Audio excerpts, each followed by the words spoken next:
A number of educational institutions, mostly technical, met at the University of Guyana with the aim of forming a higher education consortium on engineering and mining.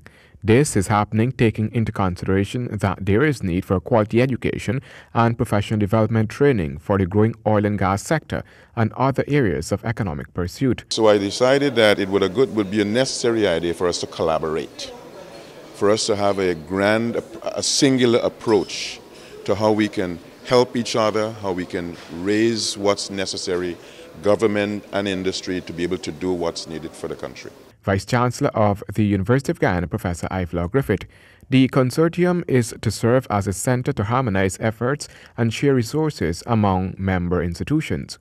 A second important goal is to be able to have the relationships for ease of movement from students from this level, let's say from GTI or from Linden. They need to know what our requirements are, so that as students want to move from the Linden Technical Institute or the Maikoni, so that seamless transition is an important part of it. We also need to have a common approach to equipment. A significant part of what is going to be needed for all of our institutions, University of Guyana, all the technical institutes, is enhanced equipment and technical capacity. The respective institutions at some point will be expected to sign on to an agreement to formally establish the Higher Education Consortium on Engineering and Mining. The University of Guyana itself is preparing to offer programs in petroleum engineering. One of the things about this thing is that we're discovering what we'll need going along. And the reason I hired 2 technical advisors from Trinidad and Tobago, they know they've got a long history. So we took a team there, we saw what they've been coming here periodically working with us. Part of it is we know what we know, but we also know what we don't know.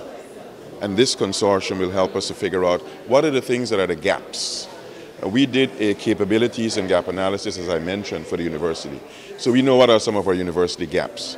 But we're moving to the next level now to cost.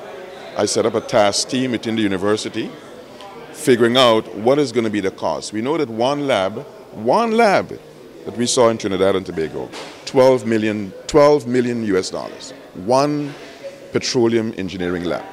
Meanwhile, in this current academic year, through a collaborative effort, the University of the West Indies St. Augustine campus and the University of Guyana will be pursuing and offering a master's degree program in petroleum engineering.